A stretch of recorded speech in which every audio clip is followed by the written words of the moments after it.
Salve, salve rapaziada, tudo certo com vocês? Lucas Tadioto aqui para mais um conteúdo. Nesse vídeo trarei para vocês as análises de futebol para os jogos dessa terça-feira, dia 14 de abril de 2026, onde teremos aí jogos de volta das quartas de final da Champions League. Também teremos Libertadores e Sul-Americana. Então, se você quiser acompanhar comigo as análises para esses jogos, fica comigo até o final nesse vídeo que eu vou trazer para vocês o que eu entendo que são oportunidades interessantes para trading esportivo nessas partidas, beleza? Se você não é inscrito aqui no canal, convido você a se inscrever, deixa o like aqui no vídeo para fortalecer e seja membro aqui do canal. Com uma inscrição que paga aí um cafezinho por dia, né? Aliás, por mês, né? É muito barato ser membro aqui do canal do YouTube e você tem acesso a vídeos em primeira mão, saindo antes, vendo o conteúdo antes do restante da audiência e do YouTube, e também acesso a conteúdos exclusivos. Tem aí vários vídeos interessantes aí, feitos especificamente para o clube de membros do YouTube. Então seja membro e ajude o canal a seguir crescendo, ok?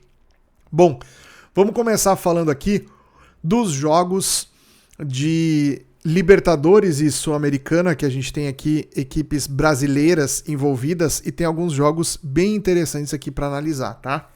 Vamos começar no horário das 19 horas pela Copa Sul-Americana. A gente tem aqui às 19 o São Paulo recebendo a equipe chilena do O'Higgins, tá? Aqui a gente tem uma situação seguinte. O São Paulo, que vem de vitória na sua estreia aqui na fase de grupos da Sul-Americana, vai enfrentar o O'Higgins, que também vem de vitória. Essa equipe aqui, vocês vão lembrar, foi o time que eliminou o Bahia na primeira fase de pré-Libertadores. Aí na segunda fase, esse time enfrentou o... Vamos ver aqui. Enfrentou o Vamos ter que ir mais atrás aqui nos jogos dessa equipe aqui. Enfrentou o Tolima pela pré-Libertadores e acabou sendo eliminado. Então o time tirou o Bahia e depois perdeu para o Tolima. Foi eliminado da pré-Libertadores e veio para essa Sul-Americana. Caiu no grupo do São Paulo, Boston River e Milionários da Colômbia. Então esse time do O'Higgins aqui, que começou inclusive vencendo aí a equipe do Milionários por 2-0, hoje é o líder do grupo, porque o São Paulo, que venceu também seu jogo, venceu por apenas 1-0, então no saldo de gols aqui, o O'Higgins está melhor posicionado no grupo do que o São Paulo. Então a gente deve ter um jogo muito interessante aqui, porque é o primeiro jogo do São Paulo dentro do seu estádio, nessa Sul-Americana.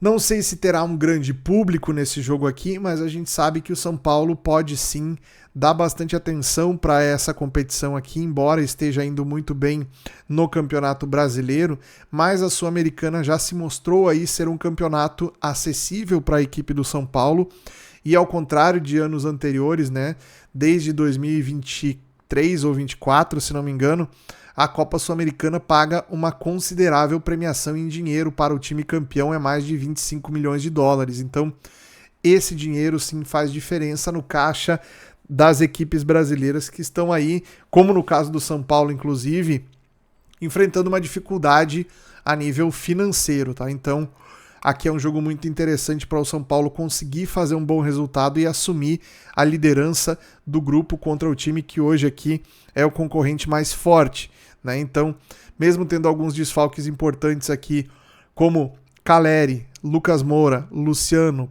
Pablo Maia, Bobadilla, jogadores aqui importantes no sistema de jogo da equipe do São Paulo, o time é favorito dentro de casa com odd um pouquinho abaixo de 1,40. Eu gostaria de pegar esse back ao São Paulo aqui com odd entre 1,50 e 1,60. Eu acho que é um preço bem plausível aqui, levando em consideração os desfalques da equipe do São Paulo, mas também o favoritismo da equipe que joga dentro de casa e é tecnicamente melhor do que o seu adversário. O time chileno do O'Higgins é um time que a gente tem que prestar bastante atenção, porque já mostrou aí, inclusive contra equipes brasileiras, que não teme o fator local dos seus adversários, então a gente precisa ficar atento aí a uma possibilidade de uma equipe que vem preparada para jogar nos contra-ataques e mesmo jogando por uma bola, pode sim conseguir o seu objetivo, que é pontuar fora de casa contra o São Paulo. Então, back ao São Paulo com bastante cuidado aos contra-ataques do O'Higgins. Na sequência, a gente tem aqui, também às 19 horas, no grupo F da Sul-Americana, o Grêmio recebendo o Deportivo Riestra da Argentina. Esse jogo vai ser aqui na Arena do Grêmio em Porto Alegre, provavelmente eu vou lá assistir ao vivo essa partida. E aqui a gente tem algo interessante, que é a má atuação do Grêmio na sua estreia fora de casa contra o Montevideo Torque, né? Uma equipe aí que foi fundada em 2009, alguma coisa assim, né? É uma equipe extremamente recente, né? A equipe do Montevideo Torque. Então, sem nenhuma relevância no cenário sul-americano, e o Grêmio acabou perdendo de 1-0 esse jogo lá no Uruguai, e já se vê numa situação relativamente complicada aqui. É hoje o lanterna do grupo, visto que Riestra e Palestino empataram na sua estreia em 0-0. O Grêmio perdeu para o Torque, que hoje lidera o grupo, né? Então o Grêmio precisa aí de uma vitória contra a equipe do Riestra para se manter na disputa pela liderança desse grupo aqui, já que na Sul-Americana somente o primeiro colocado de cada grupo avança direto para a fase de oitavas de final, né? Os segundos colocados jogam aquela repescagem contra times da Libertadores, e foi nessa repescagem, inclusive, que na edição passada da Sul-Americana o Grêmio acabou ficando pelo caminho, tá? Então aqui a gente tem um jogo já de extrema importância para o Grêmio nessa competição, precisa muito da vitória. Odd de 1,53 para o Grêmio, odd 8 para o Riestra. Eu acho que aqui sim a gente vai ter um time adversário que vem jogando completamente recuado, completamente fechado para tentar escapar nos contragolpes. Então o time do Grêmio precisa ser criativo para furar uma retranca argentina aí, que embora não seja uma camisa tão tradicional, né, o Riestra também é um time longe de ser das equipes mais conhecidas aí do cenário argentino, mas tem aquela escola de futebol argentino que a gente conhece muito bem, que costuma trazer dificuldade para as equipes brasileiras. Então, acho que o Grêmio vence esse jogo, talvez não com tanta facilidade assim como o mercado espera. Por isso, eu não gostaria de trabalhar um back a equipe do Grêmio nessa faixa de preço aqui. A 1,70 eu já começaria a achar interessante aqui, porque é bem provável que o Grêmio demore bastante para conseguir abrir o placar contra essa equipe argentina aqui. O Grêmio que não vem desempenhando um bom futebol a nível técnico. Aí a gente viu no último jogo pelo Campeonato Brasileiro, foi um Grenal horrível de se assistir, e de fato a equipe do Grêmio vem tendo dificuldades. Vamos ver se para essa partida contra um adversário que praticamente não vai atacar a equipe do Grêmio, o time consiga produzir ofensivamente a ponto de construir uma vitória dentro de casa aí com certa tranquilidade, tá? Back ao Grêmio, portanto, minha sugestão, sempre levando em conta a questão da odd, tá? Depois a gente vai para um jogo às 21 horas. O Vasco recebe o Audax Italiano. A gente tem nessa segunda rodada de Sul-Americana praticamente todos os times aqui, os brasileiros, né, jogando em casa contra seus adversários. O Audax Italiano é um time do Chile, também não tem tanta tradição assim, mas é um time já com mais tradição, por exemplo, que o O'Higgins, né?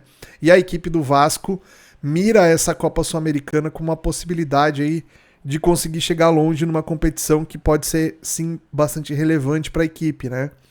Tem um grupo difícil aqui contra o Barracas da Argentina e o Olímpia do Paraguai. O Olímpia, que na estreia venceu o Audax Italiano por 2-0 e assumiu a liderança do grupo. Vasco e Barracas empataram na estreia em 0-0. Então aqui também é um jogo onde o time brasileiro provavelmente vai pegar aqui a equipe mais fraca desse grupo e precisa fazer resultado para encostar ali no Olímpia no que diz respeito à pontuação do grupo. Levando em conta que o Olímpia vai jogar essa partida dentro da sua casa contra o Barracas, aqui é bem provável que o Olímpia também consiga fazer um bom jogo e talvez saia de lá com uma vitória. Então é mais do que importante uma vitória do Vasco aqui na sua casa contra o Audax Italiano, tá? Odd do Vasco a 1,40, odd do Audax Italiano a 7. Não é uma odd tão interessante para trabalharmos a favor do Vasco, mas a diferença técnica entre as equipes justifica aí esse preço, né? É muito difícil trabalharmos o mercado de gols, embora o Vasco seja uma equipe que ceda muitos espaços aos seus adversários. Aqui a gente tem um time que não necessariamente vai querer aproveitar esses espaços oferecidos pela equipe do Vasco, né? O time do Audax Italiano joga fora de casa para tentar sair num contra-ataque, escapar uma bola e fazer um gol aqui e aí segurar o resultado. Então, temos uma tendência aqui de um jogo que tenha muito mais volume, muito mais iniciativa por parte do time da casa, tá? Geralmente, a gente sugere, quando o time mais forte joga os jogos da fase de grupos fora de casa, a gente sugere um lay ao time da casa. Aqui tem que ser um back ao Vasco. Queria uma odd perto de 1,60 aqui também para poder trabalhar essa posição, mas acredito que mesmo assim o Vasco deve ser superior em casa. Depois, na sequência, a gente tem aqui o Santos contra o Recoleta. O time do Santos aqui que também estreou na semana passada fora de casa num resultado ruim aqui contra o Cuenca. Perdeu por 1-0, né? O Deportivo Cuenca é o líder do grupo depois dessa vitória contra o Santos. E o Recoleta empatou contra o São Lourenço, que a teoria seria o principal adversário do Santos aqui por uma vaga na primeira colocação desse grupo.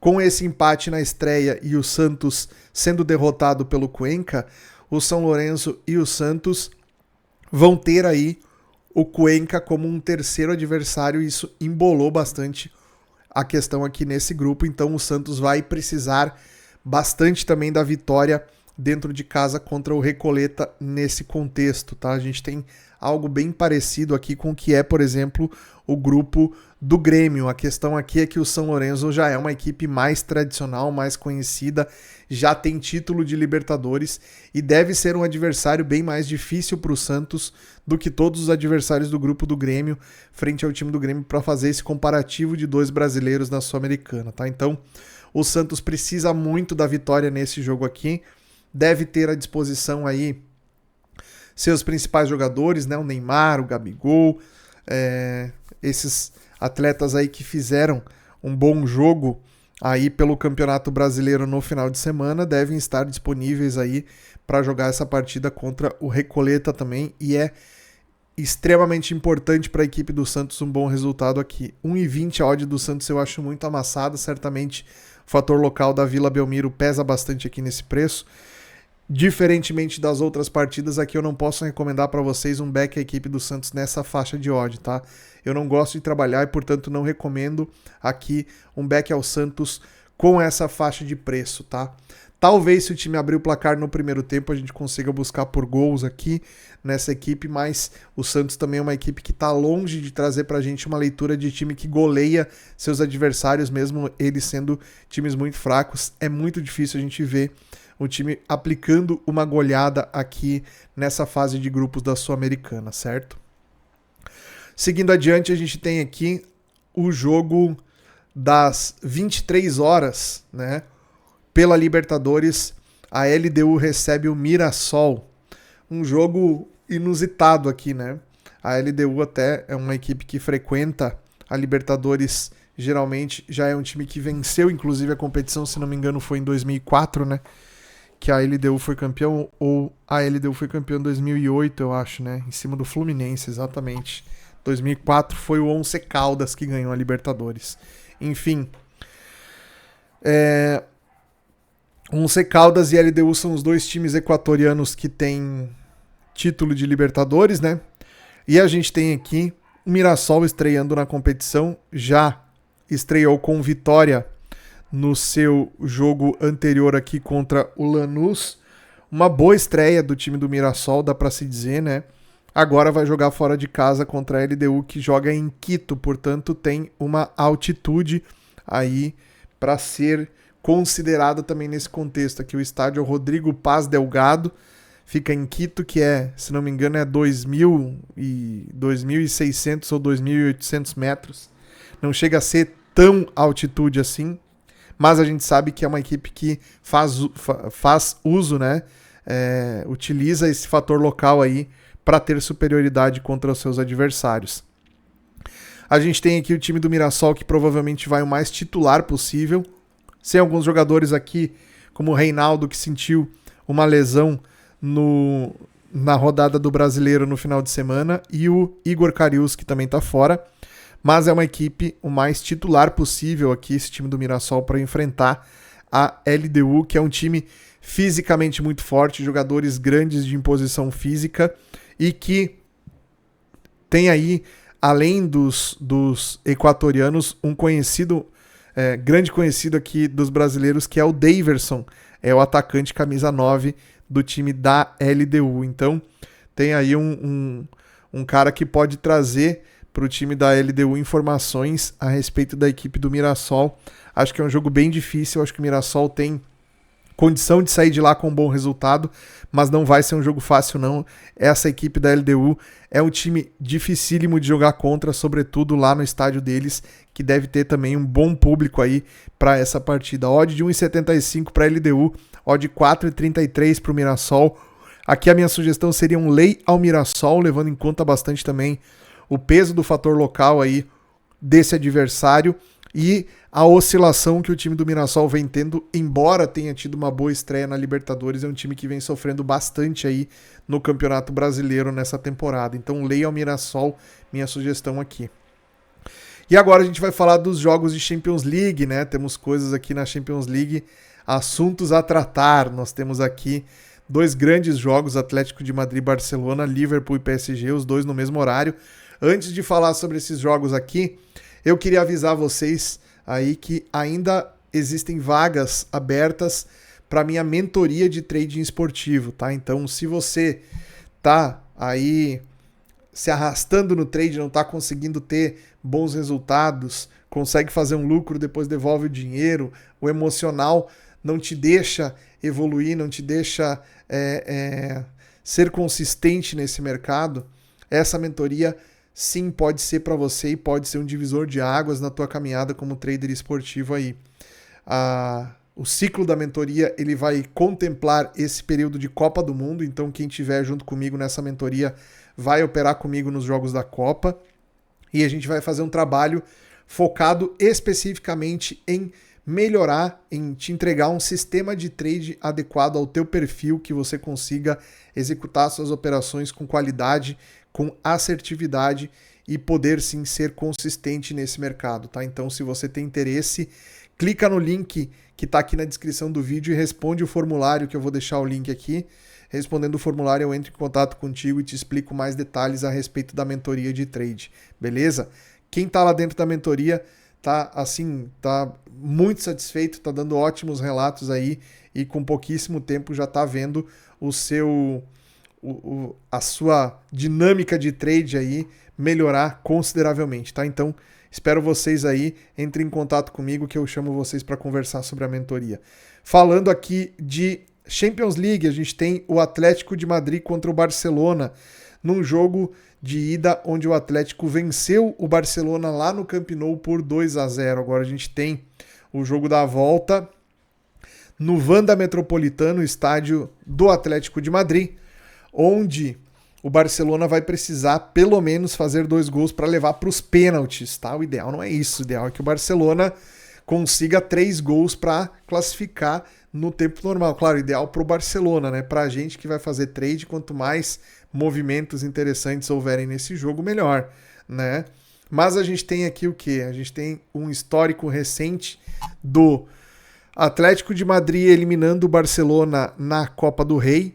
A gente tem um histórico do Barcelona vencendo o Atlético de Madrid na Supercopa da Espanha, ou seja, confrontos eliminatórios recentes, muito equilibrados entre as duas equipes. Vamos ver se a gente consegue pegar aqui o head to head aqui, o 1x2 aqui, entre essas duas equipes para ver.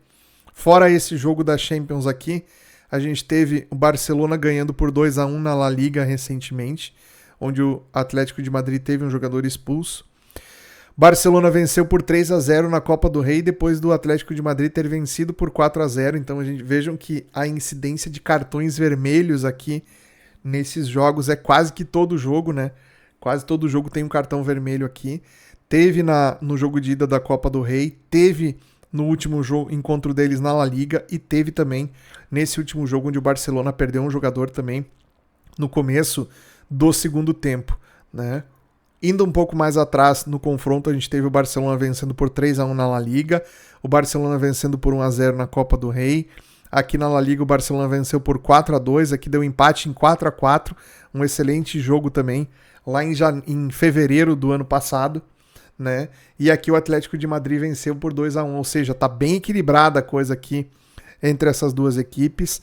Na minha visão, o Barcelona leva uma vantagem técnica porque tem alguns jogadores com características específicas que o Atlético de Madrid não tem. Hoje o Atlético de Madrid tem aqui como seus grandes nomes o Julián Álvares, que está jogando demais, está comendo a bola.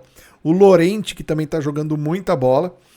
O Griezmann está de saída, né? O Griezmann já avisou que não renovará com o Atlético de Madrid e vai jogar nos Estados Unidos, né? Então a gente tem aqui uma notícia interessante, pode ser um dos últimos grandes jogos aqui do Griezmann com a camisa do Atlético de Madrid, né?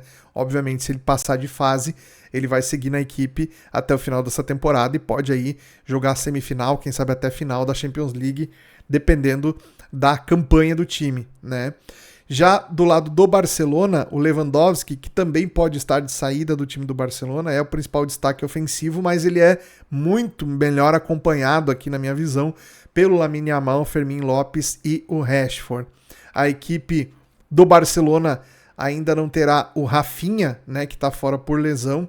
E agora aqui outro desfalque importante, que é o Cubarsí, zagueiro que foi expulso, né, no jogo de ida. Então volta o Araújo para o miolo defensivo aqui. Outro fator importante aqui que o Barcelona terá o retorno do Koundé, jogador que, se não me engano, ele já jogou no primeiro jogo, mas ele desfalcou por bastante tempo a equipe do Barcelona aqui na lateral. Ele estava lesionado e o lateral, a posição aqui, sentiu bastante a ausência desse jogador aqui na lateral direita do Barcelona. Então, com o retorno dele, o time fica realmente mais forte, sobretudo na questão ofensiva, tá? Eu acho que é um jogo bastante equilibrado, tá? Eu acho que as duas equipes se conhecem muito bem, vai ser um duelo tático muito interessante de dois treinadores com características diferentes, né, com identidades diferentes, mas que se conhecem muito bem e que proporcionam proporcionaram, né, ao longo dessa última temporada jogos de altíssimo nível. A minha impressão é que seguirá tendo esse excelente nível aqui o confronto entre Atlético de Madrid e Barcelona. Para não ficar em cima do muro, a gente tem aqui 3,75 a odd do Atlético de Madrid, 1,80 a odd do Barcelona. Eu acho que a gente pode cogitar um lay ao Atlético de Madrid.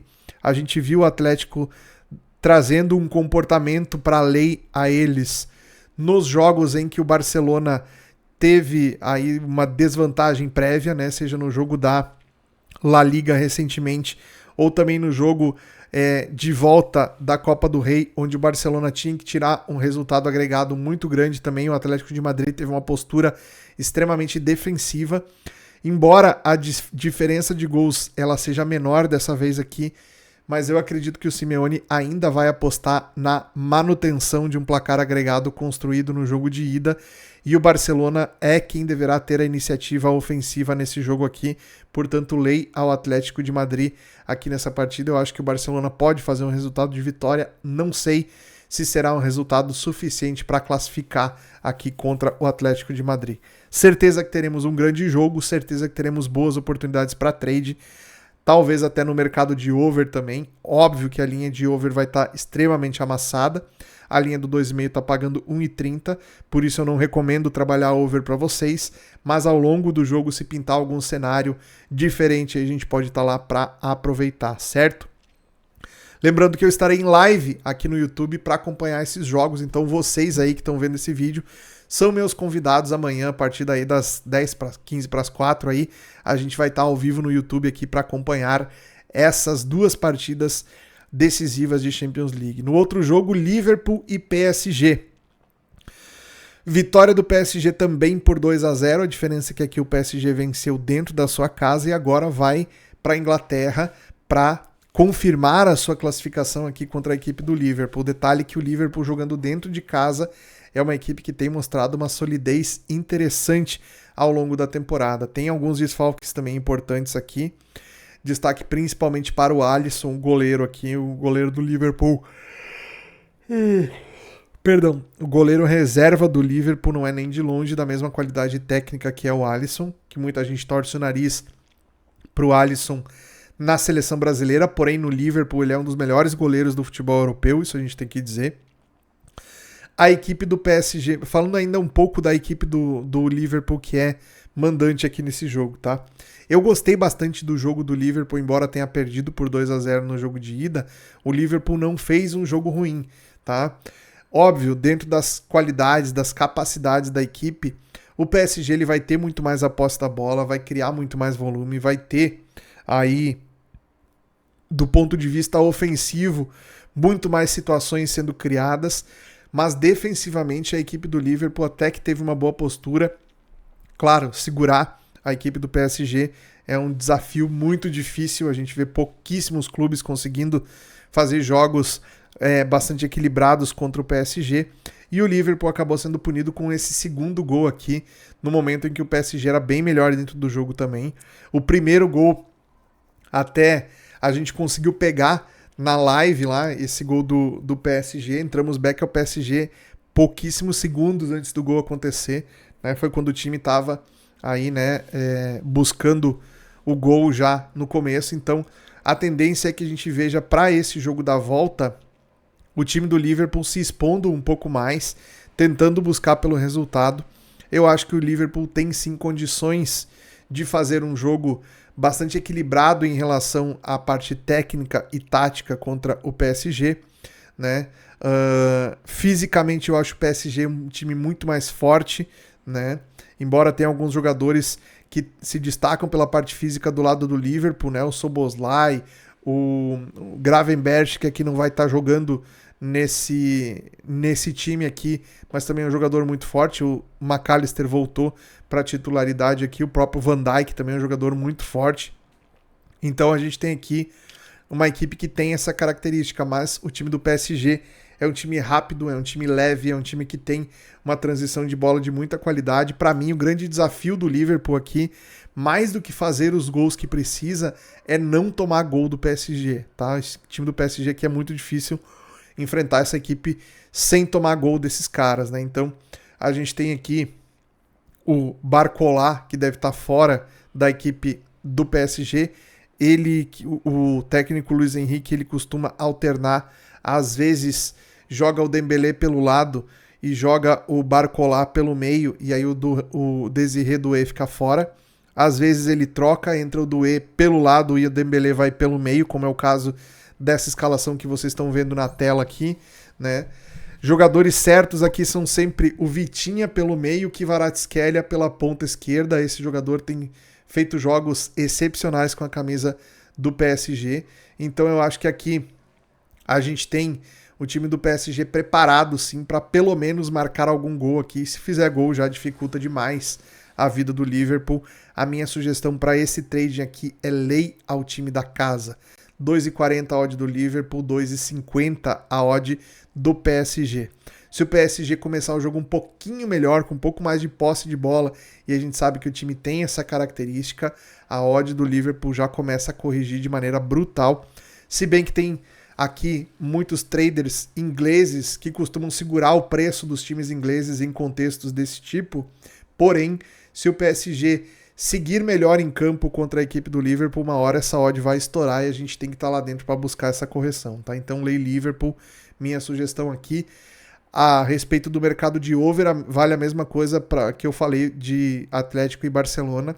O mercado espera um jogo muito movimentado, com um time muito bom, tendo que buscar pelo resultado. Então, por si só, já se imagina um jogo bem over aqui, tá? Imagino que a gente consiga, eventualmente, até trabalhar algum mercado de gols ao decorrer da partida. Isso é muito mais pro live do que qualquer outra coisa. No Bolsa de Aposta você deve encontrar super odds para esses jogos aqui. Eu vou mandar as melhores lá no meu canal do Telegram, então recomendo que você me siga no Telegram aí também. Beleza? Essas foram as minhas análises. Se você gostou, comenta, deixa seu like aqui. Responde o formulário se você quiser saber mais sobre a mentoria e a gente se vê amanhã na live aqui para fazer esses jogos juntos ao vivo. Um grande abraço, nos vemos no mercado.